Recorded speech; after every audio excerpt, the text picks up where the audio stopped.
Dr.Sekiki Hinahora lived to be 105. He was the honorary president of St. Luke's International Hospital, and he lived by a number of basic guidelines that are now considered tips for longevity. Tip number 1, stay in shape. If you want to live a long and healthy life, exercising and eating a healthy diet is a must. He said, for breakfast, I drink coffee, a glass of milk, and a little orange juice with a teaspoon of olive oil in it. Olive oil is great for the arteries and it keeps my skin healthy. He said that lunch is milk and a few cookies, or nothing at all when I am too busy to eat. I never get hungry because I always focus on my work. My dinner is vegetables, a little fish and a little rice. And twice a week I eat 100 grams of lean meat. Tip number 2, don't always believe your doctor. Now, he may be a doctor himself, but he says you should never blindly follow your doctor's advice. This won't necessarily make you healthier, and there's nothing wrong with getting a second opinion. As I have said, many doctors are still unaware of the possible benefits of NMN and resveratrol as longevity supplements. Tip number 3, keep busy and active. A well-planned calendar is synonymous with old age. Always plan ahead. He said my schedule book is always full of lectures as well as my usual hospital appointments.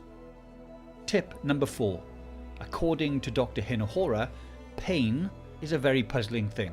Yes, it's your body's way of letting you know that there is something wrong.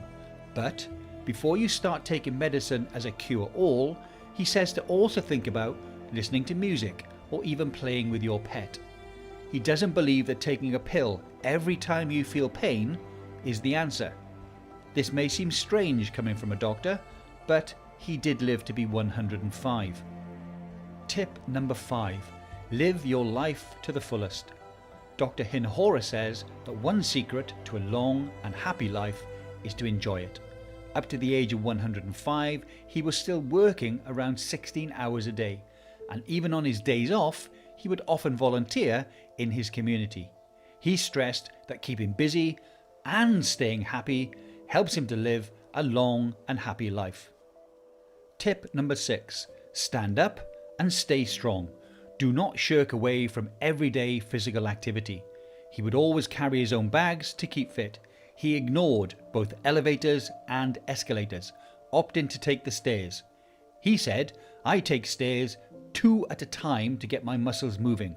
Having fun is much better than taking Tylenol. Tip number 7, try not to worry. If you worry about every little thing, it can result in stress, anxiety, and worse still, depression. There are many things that you cannot change. So rather than worrying about those things, you should try to find solutions. This, he said, is much better than worrying yourself sick. And finally, tip number 8, do not retire. There are many people who think that when they reach retirement age, they've earned the right to stop. He says that it is much more advantageous for you and your mental state and your physical health if you don't retire. It's good to have a reason to get up in the morning. It's vital to have a purpose in life. Keep working until it's physically, not mentally impossible to carry on. As the saying goes, preparing to retire is like preparing to expire.